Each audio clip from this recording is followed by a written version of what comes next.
महाराष्ट्र में लॉकडाउन जैसी पाबंदियां लागू होने के बाद लोगों को अब रोजगार का खतरा महसूस होने लगा है। कई कारखाने बंद होने पर मालिक ने कह दिया है कि घर चले जाओ। कारखाने बंद हो गए, अभी सबका लॉकडाउन में सबका छुट्टी दे दिया, सबका हिसाब हो गया, मैम तो क्या करेंगे यहाँ पे रह गए। तो कहीं लॉकडाउन के डर से ही लोग अपने घरों की तरफ चल पड़े हैं। आएंगे या नहीं आएंगे तो लौटेंगे ही नहीं। ये तस्वीरें मुंबई के लोकमान्य तिलक टर्मिनस स्टेशन की हैं, जहां पर घरों को लौटने वाले प्रवासी मजदूरों की भीड़ नजर आ रही है। और सवाल करने पर बड़ी बेबसी के साथ जवाब मिला कि काम और कारखाने तो बंद हो गए। ऐसा रहेगा तो लौटेंगे नहीं, क्योंकि यहाँ हम लोग बहुत तंग हो गए। एक तो पिछले साल का कुछ हुआ ही नहीं, अभी देखो पिछले साल में जो किराया जो था मकान मालिक का वो दिया ही नहीं, और फिर किराया के लिए फिर लग गया। तो अब कैसा होगा? अगर खुलेगा, अगर सरकार हम लोग को छूट देती है तो फिर आएंगे। तो महाराष्ट्र, गुजरात, दिल्ली से सबसे अधिक पलायन हो रहा है। यहां से बड़ी संख्या में लोग उत्तर प्रदेश, बिहार और झारखंड जा रहे हैं। रेलवे स्टेशन और बस अड्डों पर भीड़ लग रही है, लेकिन आपको घबराने की बिल्कुल जरूरत नहीं है। पलायन को लेकर रेलवे पहले से सतर्क है। अभी हर रोज करीब 8000 ट्रेनें चल रही हैं, जबकि रेलवे ने 9600 से ज्यादा स्पेशल ट्रेन चलाने की अनुमति दे दी है।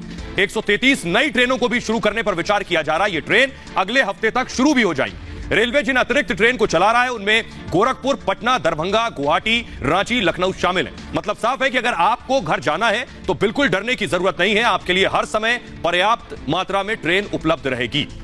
जी हां, अगली खबर बक्सर से है। खबर यह है कि बक्सर में दरअसल स्टेशन पर किस तरह भगदड़ मच गई। देखिए जरा तस्वीरें, ये डराने वाली हैं। देखिए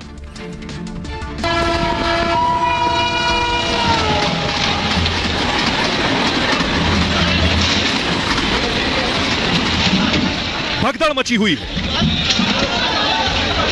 लोग दौड़ रहे हैं, कहीं रेलवे पुलिस न पकड़ ले। डर है क्वारंटीन होने का। दरअसल बक्सर स्टेशन पर पुणे और मुंबई से आने वालों की जांच हो रही है और उन्हें उसके बाद क्वारंटीन किया जा रहा है। रेलवे स्टेशन पर ही जांच का बंदोबस्त किया गया। इसी दौरान जब पुणे से एक ट्रेन आई तो उसमें सवार प्रवासी मजदूर अचानक दौड़ने लगे। सामने कोरोना की जांच हो रही थी और डर था कि क्वारंटीन न होना पड़ जाए, इसलिए लोग स्टेशन से फरार हो गए। लेकिन इस दौरान यह पूरा मामला कैमरे में कैद हो गया और इसीलिए कहा जा रहा है कि आप डरिए मत, आपके लिए स्पेशल ट्रेन चलाई जाएगी। डरने की, घबराने की या भगदड़ की जरूरत नहीं है। लेकिन इस दरमियान कैसे लोगों को जागरूक किया जा रहा है वो तस्वीरें हम आपको दिखाने जा रहे हैं। ये देखिए, ये तस्वीरें आप देख रहे हैं, लोगों को मास्क के लिए जागरूक किया जा रहा है। ये अगर फुल स्क्रीन दिखा सकें, ये दो शख्स कोरोना के भेष में है और रेड लाइट पर लोगों को जागरूक कर रहे हैं। देखिए तस्वीर आपके सामने, ये तस्वीर आप देख रहे हैं जिसमें ये लोग रेड लाइट पर खड़े होकर लोगों को जागरूक कर रहे हैं कि किसी जरिए से लोग मास्क पहनना, सावधानियां बरतना शुरू करें।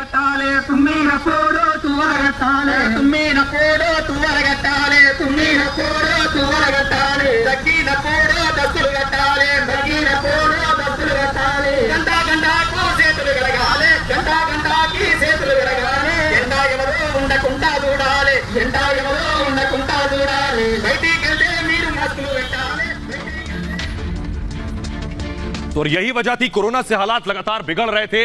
कल तक कुंभ को लेकर सवाल उठ रहे थे। आज प्रधानमंत्री नरेंद्र मोदी ने खुद बात की कि कुंभ को प्रतीकात्मक कर दिया जाए। उसके बाद अब यह ऐलान हुआ कि कुंभ अब प्रतीकात्मक होगा, क्योंकि कोरोना जिस तरह तेजी से पैर फंसाल रहा है उसलिए बहुत जरूरी है यह कदम उठाना। देखिए जरा प्रधानमंत्री ने क्या कुछ कहा।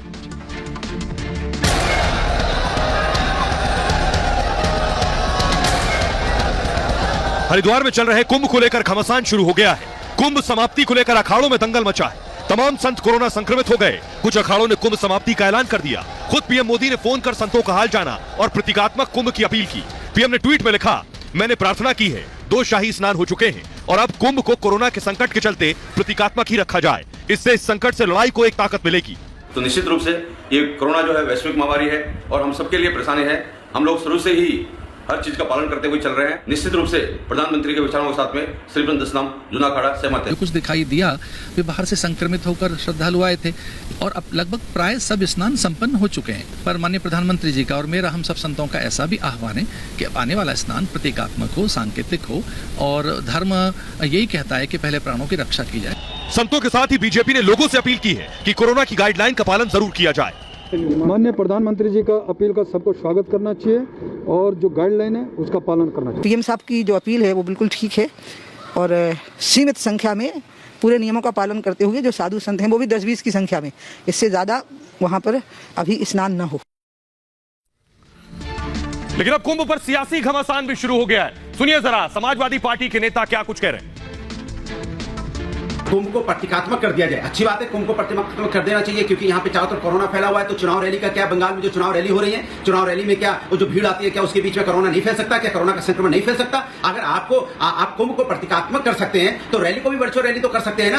आपने देखा होगा कुंभ का मेला, बड़ी तादाद में लोग नहा रहे हैं, कोई सोशल डिस्टेंसिंग नहीं, कहीं भी मास्क का इस्तेमाल नहीं।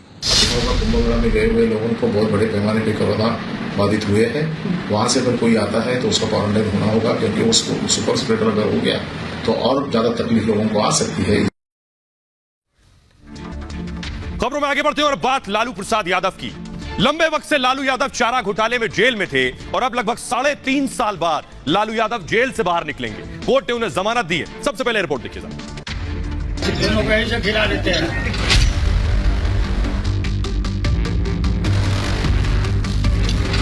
जेल से रिहा होंगे लालू यादव।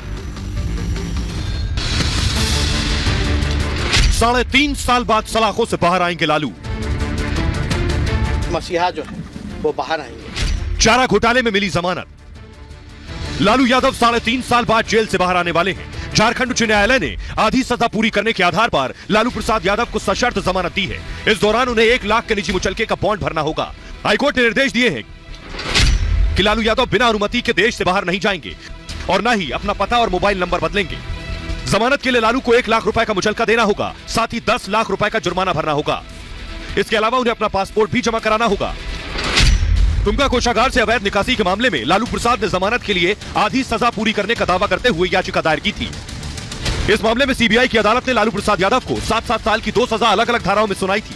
लालू प्रसाद ने दावा किया था कि वो आधी सजा पूरी कर चुके हैं। वहीं सीबीआई का दावा था कि लालू प्रसाद की आधी सजा अभी पूरी नहीं हुई है। सीबीआई ने जवाब दाखिल करने के लिए अदालत से समय मांगा था, लेकिन अदालत ने लालू को जमानत दे दी। तो लालू यादव लंबे वक्त से जेल में थे। लगभग 3.5 साल से लालू जेल में थे। जेल कैसे कटी आपको बताएंगे लालू की, लेकिन लालू के बाहर आने के साथ ही सियासी गणित भी बिहार में शुरू हो गया है। तेजस्वी यादव, लालू के लाल तेजस्वी यादव क्या कुछ कह रहे हैं लालू की जमानत अर्जी के बाद, जमानत होने के बाद, सुनिए जरा। अभी फिलहाल लालू जी जो हैं एम्स में भर्ती हैं, इलाज चल रहा है और बेल मिली है, इसकी खुशी है। लेकिन हम लोगों की चिंता उनकी स्वास्थ्य को लेके भी है। अभी आप सब लोग जान रहे हैं कि लालू जी गंभीर बीमारियों से जूझ रहे हैं और हार्ट पेशेंट होने के अलावा उनमें अभी किडनी में इन्फेक्शन काफ़ी ज़्यादा है, सांस लेने में तकलीफ है। इसको देखते हुए अभी लालू जी का इलाज जो है एम्स में चल रहा है और एम्स में ही चलेगा। लालू यादव को जमानत तो मिल गई, वो जल्द ही जेल से बाहर भी आ जाएंगे, लेकिन 3.5 साल की इस जेल यात्रा